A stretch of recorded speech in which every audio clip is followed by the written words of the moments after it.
Bismillahirrahmanirrahim. Assalamualaikum warahmatullahi wabarakatuh. Apa kabar teman-teman semuanya? Saya doakan ya teman-teman semuanya selalu dalam keadaan sehat walafiat, dimudahkan dalam mencari rezeki, dipanjangkan umurnya, dan diberikan keberkahan oleh Allah Subhanahu wa Ta'ala. Amin amin amin ya rabbal alamin. Oke teman-teman, jadi hari ini saya akan membawakan cerita lanjutan dari serial Joko Samudro untuk episode yang ke-25 ya teman-teman ya. Bagi teman-teman yang baru datang jangan lupa untuk subscribe ya, supaya teman-teman tidak ketinggalan video-video terbaru dari channel Garuda Perang Official ya. Dan bagi teman-teman yang baru ketemu dengan video ini, diharapkan untuk nonton dari episode ke-1 ya, supaya teman-teman tidak bingung dengan alur ceritanya seperti apa ya. Dan jangan lupa tinggalkan kritik, saran, dan komen di kolom komentar ya teman-teman ya. Oke, tidak perlu berlama-lama lagi, kita langsung ke ceritanya ya teman-teman ya.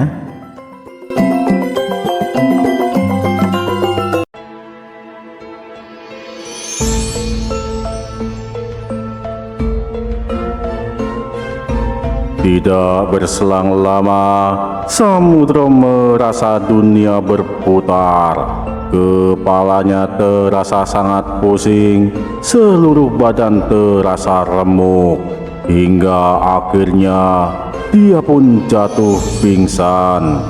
Entah sudah berapa lama dia tidak sadarkan diri. Ketika matanya terbuka, dia telah berada di dalam sebuah kamar yang terasa asing bagi Joko Samudro. Di mana aku sekarang? Apa yang telah terjadi? Kamu jatuh pingsan, Samudro. Sepertinya tubuhmu belum mampu menahan penggabungan energi milik kita berdua. Kamu harus berlatih lebih keras lagi untuk memurnikan organ dalammu, Samudro. Kalau terjadi lagi di masa depan, penggabungan energi kita akan sangat berbahaya untukmu. Bisa terjadi organ dalammu akan meledak, Samudro, dan mati seketika. Emangnya kamu seneng, Ndokosari, kalau sampai aku mati? Aku hanya bercanda, Samudro. Tapi mengenai organ dalammu yang akan meledak, aku serius, Samudro. Kita harus lebih hati-hati lagi ke depannya. Ini baru hatimu yang telah dimurnikan, namun jantung, ginjal, dan lainnya belum.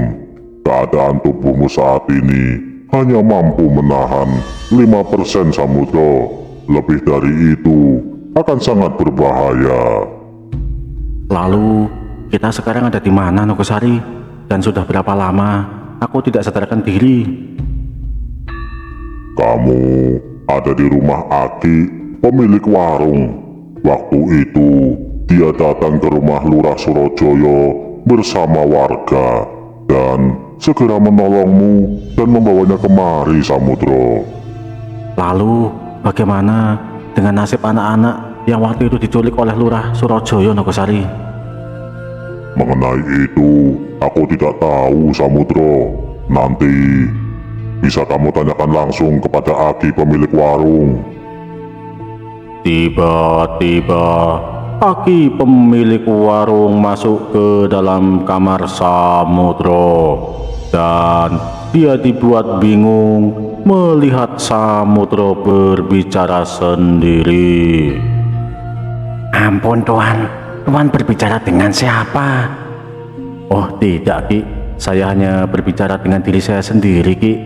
Maaf Ki, berapa lama aku tidak sadarkan diri Ki? Tuan Pendekar, tidak sadarkan diri sudah 3 hari Tuan.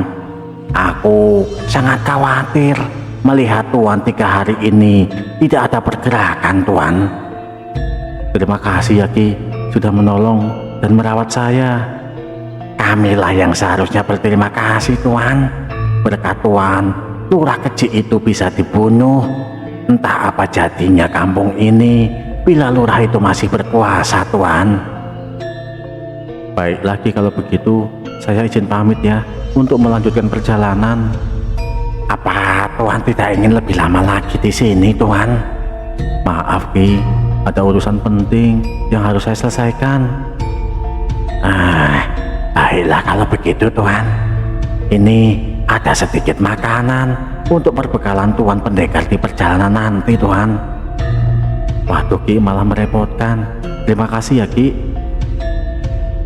Singkat cerita, Samudro segera melanjutkan perjalanan untuk menuju pantai selatan. Dia sudah tidak sabar lagi untuk bertemu dengan ayah kandungnya, yang sampai saat ini sosoknya masih menjadi misteri.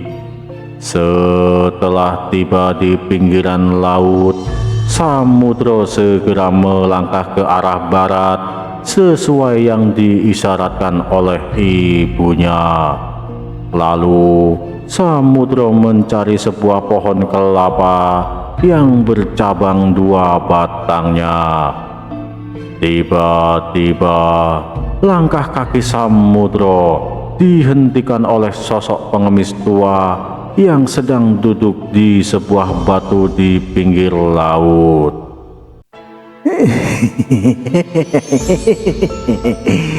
Anak muda, sudi kiranya memberi sedikit makanan dan minum kepadaku. Aku sudah 2 hari tidak makan, pendekar. Kebetulan sekali Ki, saya juga lapar. Ayo kita makan bersama saja Ki. Saya ada sedikit perbekalan diberi oleh Aki pemilik warung di kampung Jogowiryo Ki. Baik, terima kasih anak muda.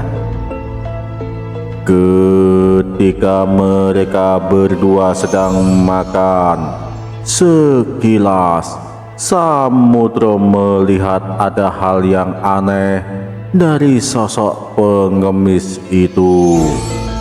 Sosok pengemis itu terlihat kadang-kadang matanya bersinar. Siapa sebenarnya aki-aki ini? Meski sosoknya layaknya seperti pengemis, namun aku merasa dia bukanlah orang biasa dan sembarangan, ucap Samudro di dalam hatinya. Aku hanya pengemis biasa, pendekar muda. Tak perlu berpikir yang aneh-aneh. Maaf Ki, aku tidak bermaksud kurang ajar Ki. Hanya saja aku merasa ada hal yang begitu luar biasa. Ditambah Aki bisa membaca pikiran saya Ki. Saya menjadi takut Ki. Kamu sangat lucu, anak muda. Kamu tak kalah hebat, anak muda. Di usia semuda kamu, tenaga dalammu begitu besar, mendekati tingkat puncak. Fisikmu juga, kamu murnikan sedemikian rupa. Tidak lama lagi, seluruh organ dalammu akan mampu kamu sempurnakan, anak muda. Siapa sebenarnya Aki ini? Ucap Samudro sambil melangkah mundur menjauh dari laki-laki tua yang mirip pengemis tersebut. Hati-hati Samudro, orang ini bukan orang sembarangan. Bahkan ketika aku di puncak kejayaanku sekalipun, aku bukanlah lawannya, Samudro. Apa katamu Nogosari? Sehebat itukah dia? Lalu bagaimana cara kita melawan atau melarikan diri, Nogosari? Kamu melompatlah ke lautan atau amblas bumi. Mungkin dengan cara itu kita bisa selamat, Samudro.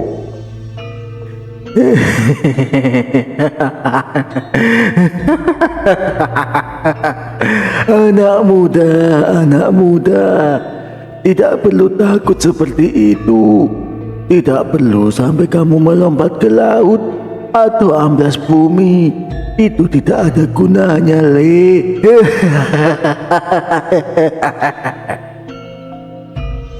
Maaf Ki, aku tidak ada dendam denganmu atau ada masalah denganmu. Tolong jangan persulit diriku Ki. Aku hanya dalam perjalanan untuk mengembara, untuk mencari keberadaan ayahmu, Tonggir.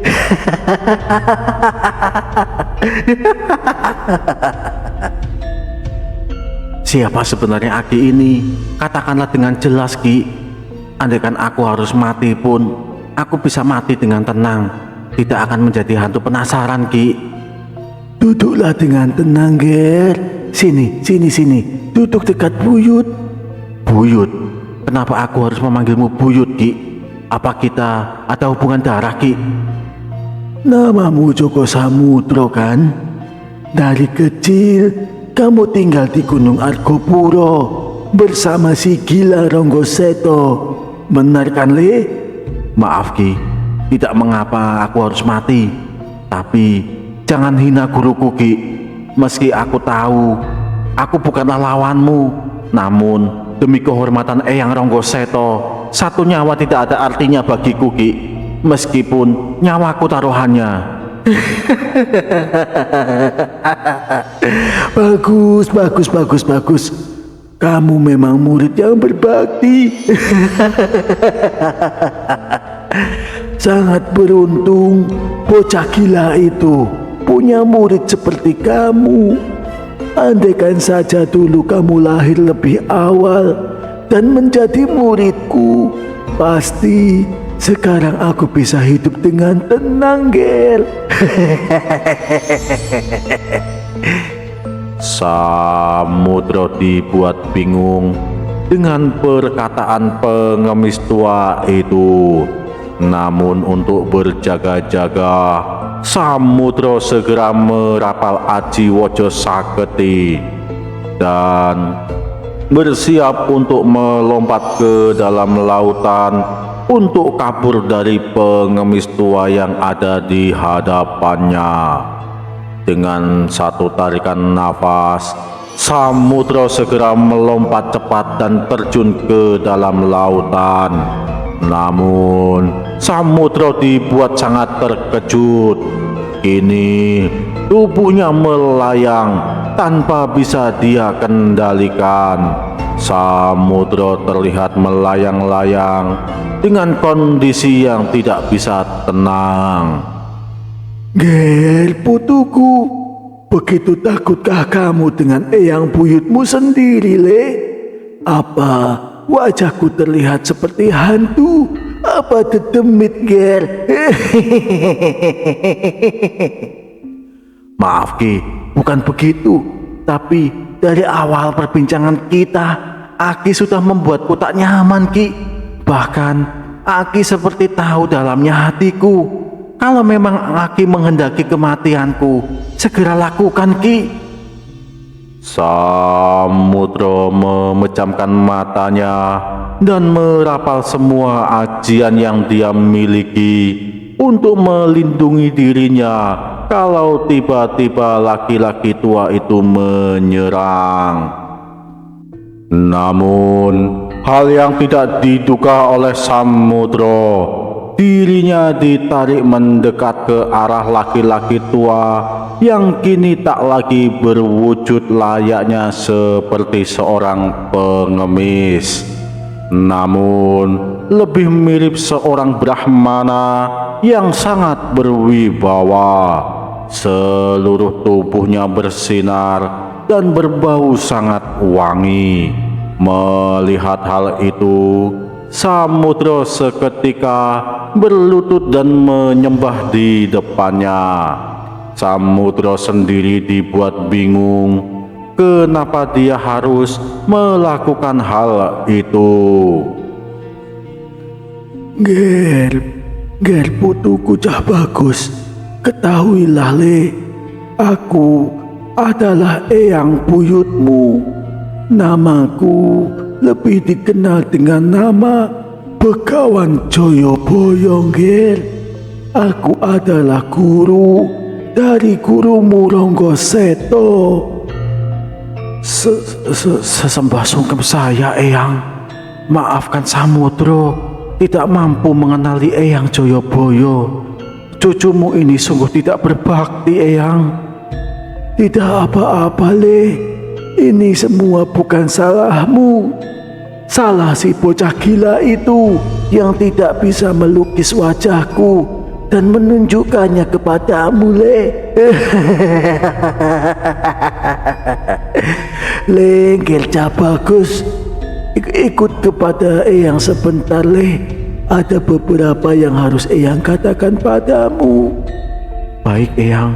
Sendiko dawuh, Eyang.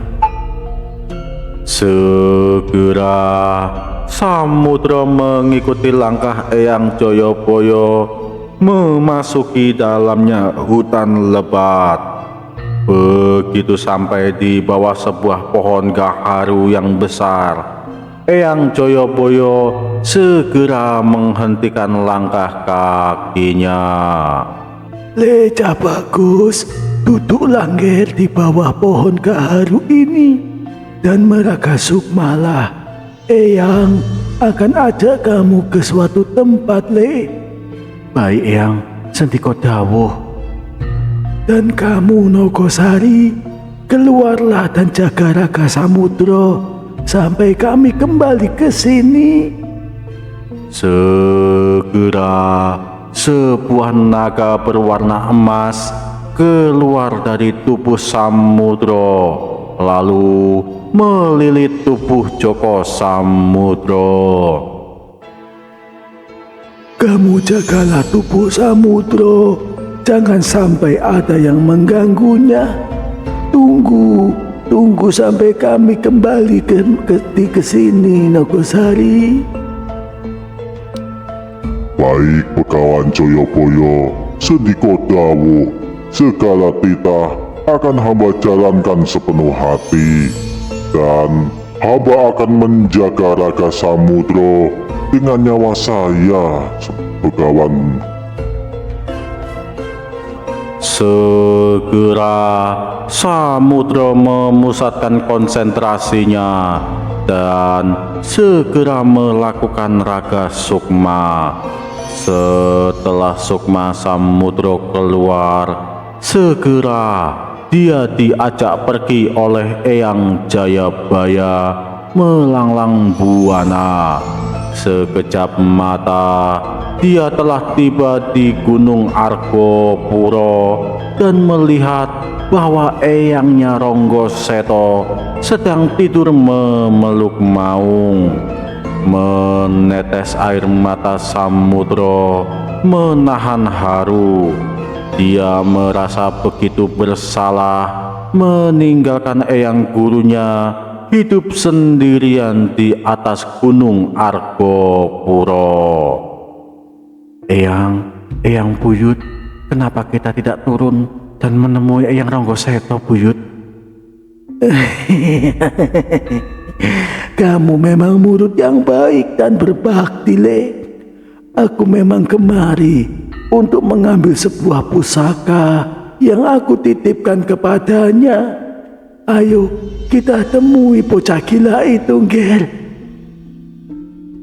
Setelah mereka berdua turun dan mendarat tepat di hadapan Ronggoseto, segera Eyang Jayabaya membangunkan Ronggoseto. Bocah gila, bangunlah. Bagaimana kamu bisa naik ke nirwana kalau bermalas-malasan begini, bocah gila? Mendengar ada suara yang memanggilnya, bahkan suara yang tidak asing bagi Ronggoseto. Ronggoseto segera bangun dan berdiri mencari sosok yang memanggilnya. Guru, Guru Jayabaya, apakah itu kamu, Guru, yang memanggilku tadi? Di mana dirimu, Guru? Aku sangat rindu padamu, Guru. Aku di depanmu, bocah gila. Segera Eyang Jayabaya mewujud dan dapat ditangkap oleh mata Ronggo Seto. Segera Ronggo Seto berlutut dan bersujud memberikan penghormatan kepada guru yang begitu dia hormati. Ampun Guru, ampun, hamba tak mampu menjadi murid yang berbakti. Maafkan Seto, Guru. Ya, tak mengapa murid gila. Aku tidak menyangka orang gila sepertimu mampu memiliki murid yang begitu berbakat dan berbakti. Aku saja sampai iri kepadamu, Seto. Ampun Guru Jayabaya, itu adalah keberuntunganku, Guru. Mungkin dewa berbelas kasih padaku, Guru. Terlihat Samudra mendekat ke Ronggo Seto dan bersujud di hadapan Ronggo Seto. Namun tak mampu dilihat oleh Ronggo Seto karena olah rasa Samudra belum begitu tinggi hingga tak mampu untuk membuat dirinya wujud dalam keadaan sukma. Namun hal itu masih disadari oleh Ronggo Seto. Dia tahu Samudra ada di dekatnya.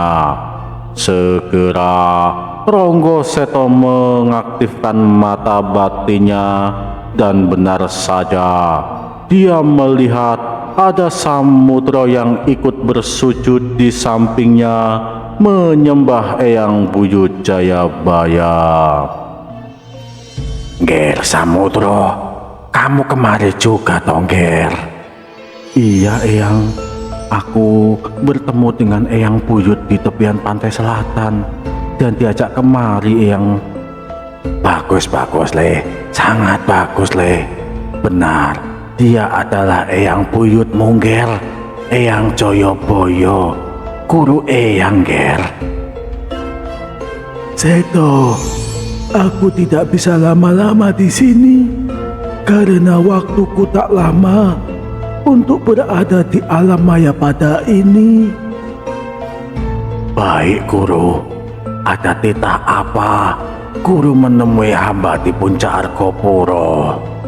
Aku mau mengambil pedang iblis hitam untuk aku berikan kepada Samudra. Tapi Guru, Samudra belum waktunya memilikinya, Guru. Aku takut apa yang terjadi padaku akan terulang kembali, Guru. Aku lebih tahu daripada kamu, Seto. Muridmu jauh melebihi kamu, baik dalam bakat dan mental. Ampun Guru, murid sungguh tidak berbakti. Kalau Guru begitu yakin, tentu Seto tidak akan menghalangi permintaan Guru, apalagi untuk kebaikan Samudra, Guru. Segera Seto mengheningkan cipta dan mengeluarkan pedang hitam iblis yang begitu wingit dari dahinya.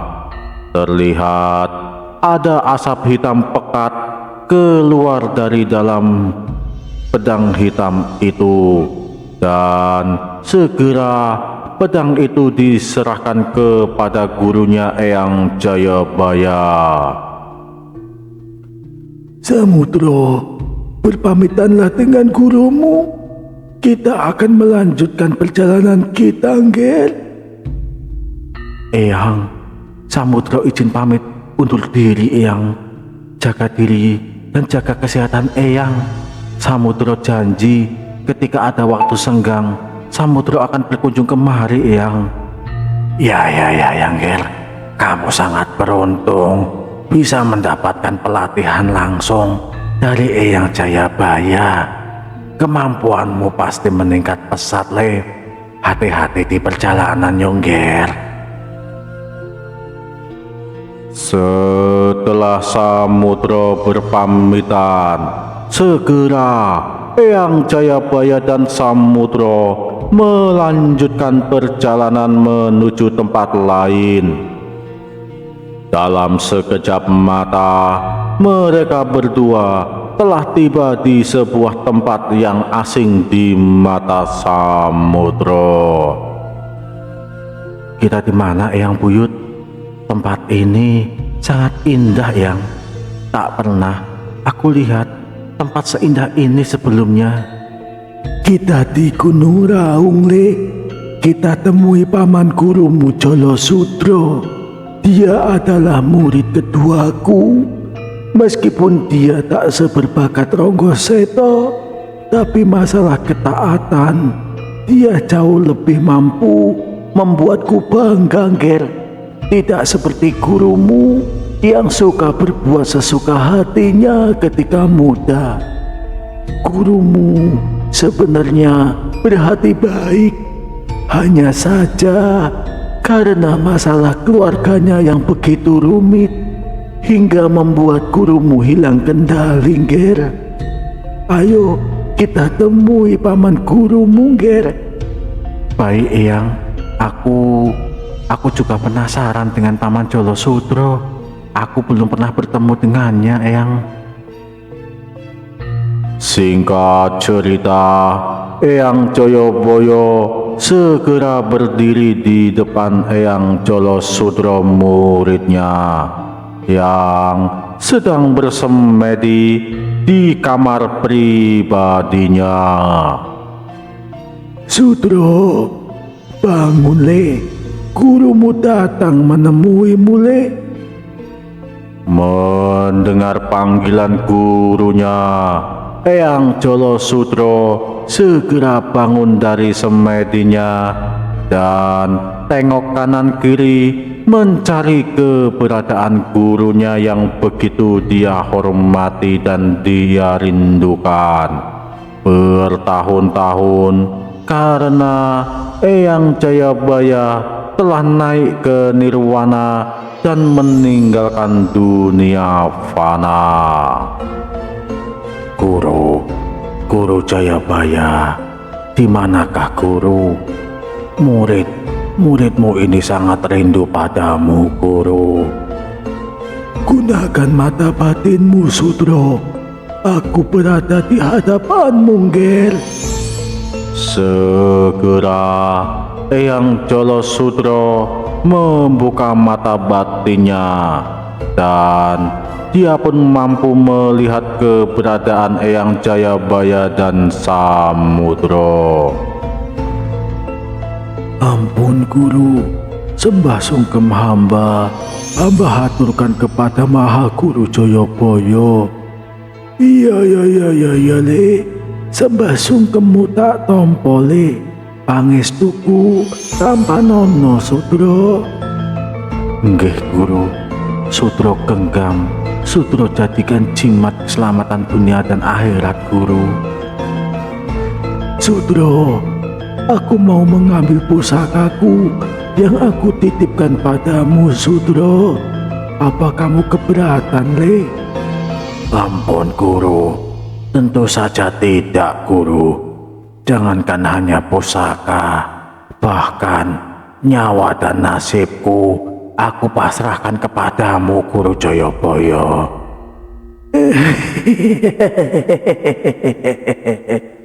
Bagus, Ger.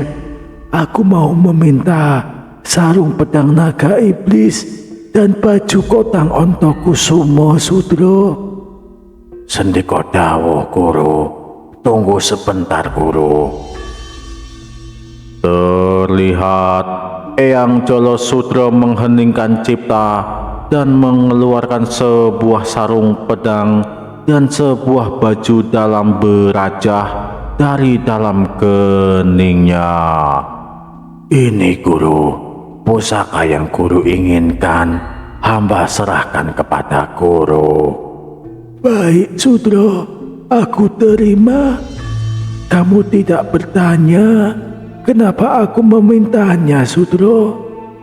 Tidak, Guru. Tidak perlu aku mempertanyakannya.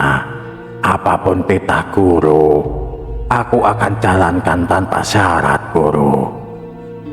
Apa kamu tahu siapa pemuda di belakangku, Sudro? Ampun, Guru. Hamba tidak mengenalinya.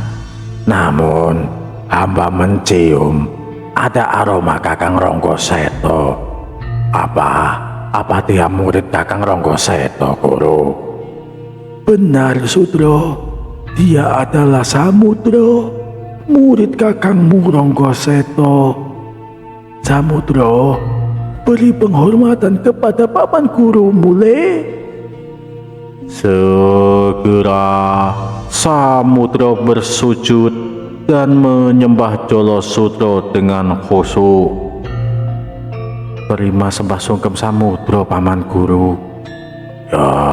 Yo Lingger, Cak Bagus. Sembah sungkemmu paman terima. Pangestuku terimalah, Le. Pangestu paman guru, hamba genggam dan hamba jadikan jimat untuk keselamatan dunia dan akhirat paman guru. Yo Le, sungguh beruntung Kakang Ronggoseto memiliki murid seperti kamu, Ger. Jadilah kesatria berbudi luhur dan menepati jiwa kesatria yang Ger, Cak Bagus. Sendiko paman guru. Sudro, Samudro, kita tidak bisa berlama-lama lagi di sini. Kita harus segera kembali ke tepi laut selatan, Le. Baik, Guru. Hamba mohon doa dari Guru agar hamba bisa segera menyusul Guru ke Nirwana dan bisa berbakti selamanya kepada Guru Joyoboyo. Baik, Sudro. Aku akan selalu mendoakanmu dan merestuimu, Ger. Namun perlu kamu ketahui, Ger, kalau kamu bisa naik ke Nirwana, maka kamu akan punya tugas yang lebih penting dibanding melayaniku, Sudro. Aku pamit, Sudro. Segera Eyang Jayabaya dan Samudro segera melanjutkan perjalanan dan kembali ke tepian pantai selatan. Setelah tiba di hutan tempat raga Samudro ditinggalkan, segera Sukma Samudro kembali ke dalam raganya. Setelah Samudro sadar, segera Nogosari kembali masuk ke dalam tubuh Samudro. Dan Samudro segera menyembah sujud di depan Eyang Jayabaya.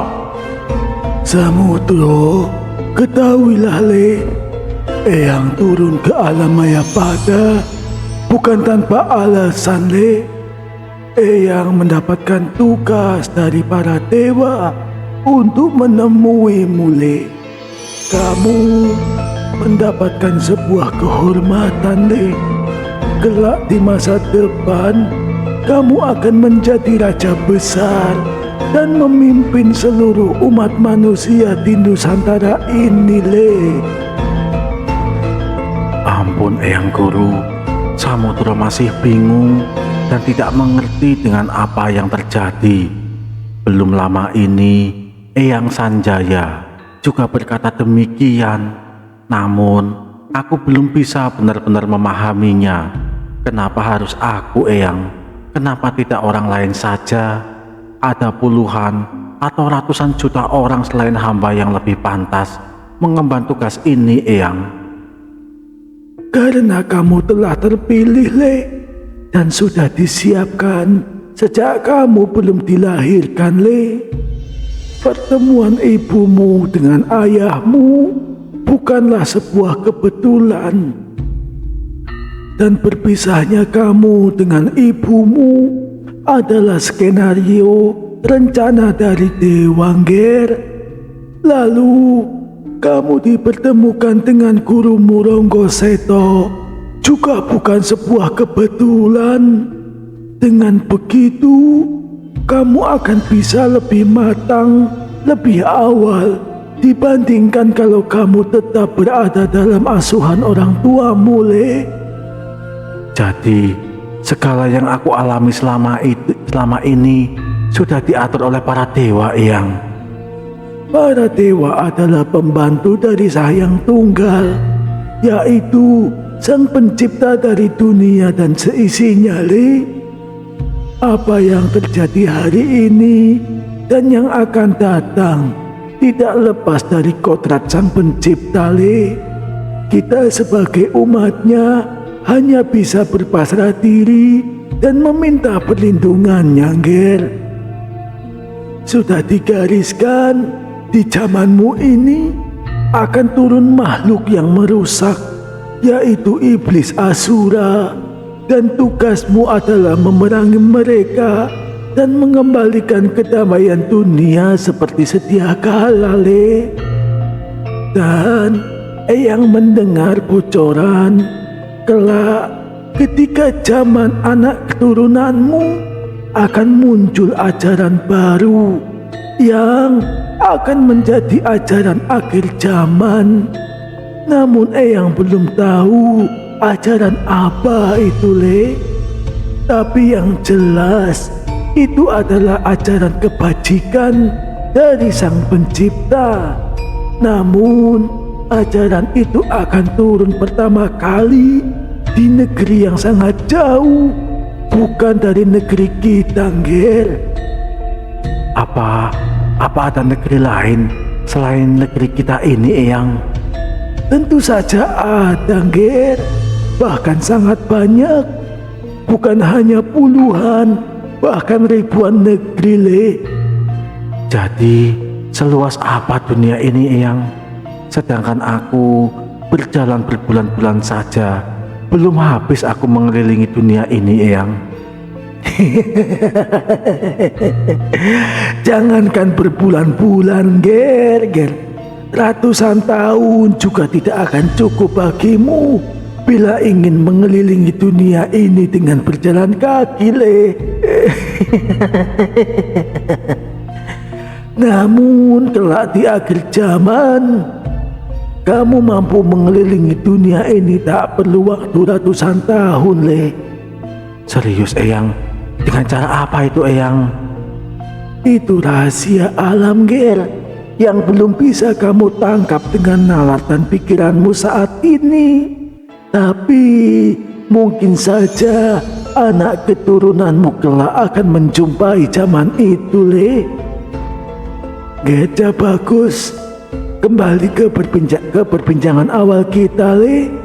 Eyang akan mewarisimu 3 buah pusaka yang sebenarnya ini adalah pusaka kedewaan. Jangan semena-mena kamu gunakan, Ngger. Sebenarnya ini adalah 2 pusaka. Namun karena selama ini sengaja aku pisahkan, jadi menjadi 3 pusaka.